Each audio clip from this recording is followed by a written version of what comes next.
వారాహి నవరాత్రులు స్టార్ట్ అవబోతున్నాయి. ఈ వారాహి నవరాత్రులు ఎందుకు చేస్తారో తెలుసా? శత్రువుల నుంచి, అసుర శక్తుల నుంచి, నెగిటివ్ ఎనర్జీస్ నుంచి మన మీద పడే నరదృష్టి లాంటివి మన ఎదుగుదలని అడ్డుకుంటాయి. అలాంటి కంటికి కనపడని శక్తుల నుంచి మనల్ని మనం కాపాడుకోవడానికి వారాహి అమ్మ నవరాత్రులు ఖచ్చితంగా చేయాలి. వారాహి అమ్మవారు అంటే ఆ లలితాదేవి సైన్యానికి అధిపతి.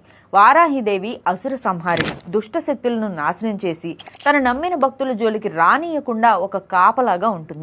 దేవి మహత్యంలో దుర్గాదేవి రక్తబీజ అసురుణ్ణి సంహరించడానికి వారాహిని సృష్టించింది. వారాహి తన దంతాలతో అసురులను సంహరించి ఆ లలితాదేవిని సంతోషపరుస్తుంది. అసురుల సంహారం అనంతరం వారాహి మాత భక్తులను కాపాడుతూ ఉంటారు. వారాహి నవరాత్రులంటే ఆషాఢ మాసంలో శుక్లపక్షంలో జరిగే 9 రాత్రుల ప్రత్యేక పూజ.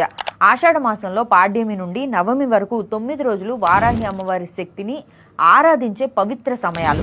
వారాహి నవరాత్రులు చేయాలి అనుకునేవారు ఈ విషయాలు ఖచ్చితంగా గుర్తుపెట్టుకోవాలి. వారాహి అమ్మవారి పూజలు రాత్రి సమయంలో మాత్రమే చేయాలి. దుష్టశక్తుల సంహారిని దేవతల పూజను రాత్రిపూట చేయడం వల్ల అవి మరింత ప్రభావవంతంగా పనిచేస్తాయి.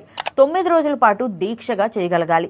ఈ సంవత్సరం జూన్ 26న మొదలై జూలై 4వ తారీఖు వరకు ఈ గుప్త నవరాత్రి పూజలు నిర్వహిస్తారు.